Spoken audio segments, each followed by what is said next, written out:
Okay, hey, so kind of wanted to do this quick video for you people who own the 94 Chevy K1500.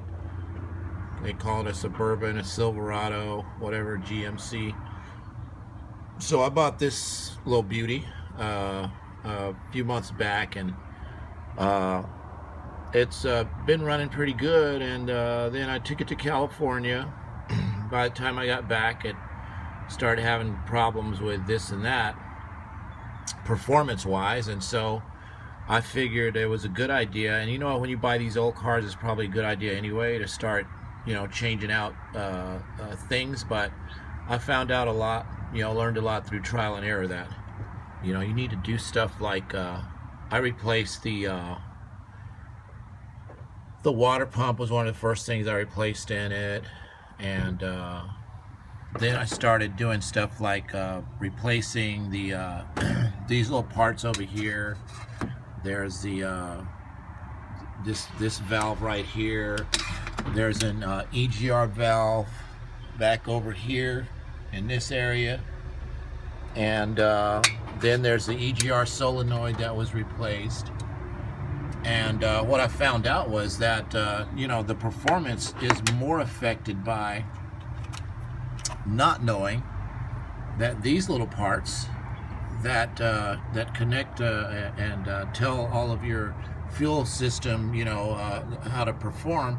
These little parts get really old, and they get really brittle, and you don't know if they're cracked. They just literally fall apart while you're gently trying to take them off, so you don't know if they're cracked or falling apart or whatever. And see, that just breaks real easy.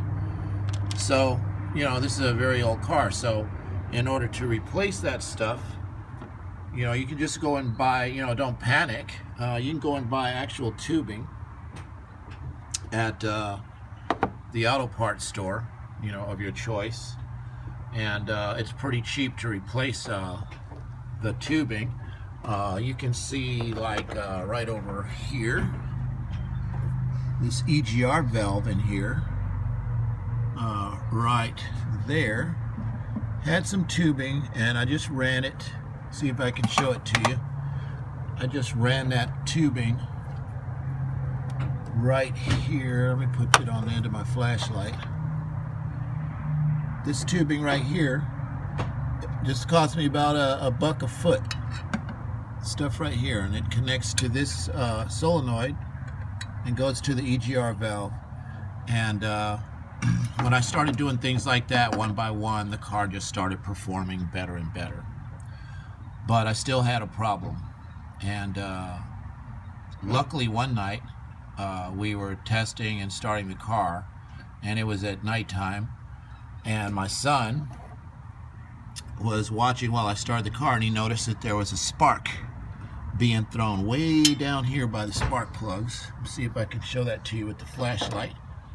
Way down here. Let's see if my little pointer. Yeah, down here by the spark plugs. And so we found out that if we traced the battery cable, it runs all the way down and underneath the spark plugs, and it attaches to the starter motor. And it was literally hanging off the end of it. The screw was missing, and it was just throwing sparks. And lo and behold, we attached that, found the right screw, and got up under there. It was a little difficult to get at, but we got a screw screwed on there and got it pretty tight. And ever since, the car has been performing amazingly well. So I just kind of wanted to share that with everybody. Even if you're not having serious problems with your car, it's a good idea to go ahead and budget out, if depending if you're a type of person has doesn't have the type of money they need, and buy stuff like this EGR valve or distributor cap. I put a new distributor cap and all those types of things on there. You can look at this is pretty cool. You can look at this thing. It's the old EGR valve, and you can see how corroded and ugly it is. And you know, this little part right here, if you take and push down in the middle, it just, you know, comes in and out real easy, so you know it's not performing. And the new one, you push down on it, it you know, kind of breathes, and it rises slowly, and it's kind of hard to push in. And that's kind of what you want from your EGR valve. But this thing here is probably 23 years old. It's probably never been replaced, and that did affect performance on these cars. So just a little note. Wanted to share that with you guys out there, because I know that these older cars, it's hard to find information about them. But with all those parts that I did replace, it came down to a loose wire on the bottom of this car that was affecting all of those little parts that I did replace. But I do feel better that I replaced those parts anyway. So let me know if this video is helpful, and if you like it, you know, like it, and if not, that's cool too. Oh, also replace that booster right there.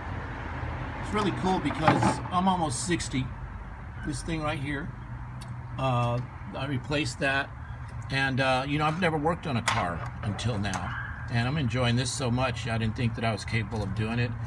I replaced the brakes, the rotors, the pads, all that by myself, and it's a lot of fun, and you'll find that you would enjoy it too if you have the time to do those types of things. So I'll try and share some more of these videos if I discover other stuff about these cars. Hey Blaine, you want to run over here and start this up so everybody can hear how awesome this engine sounds? Should be keys in there, and then I'm going to sign off. And hope you guys, like I said, enjoy the video and listen to this awesome engine. Here we go.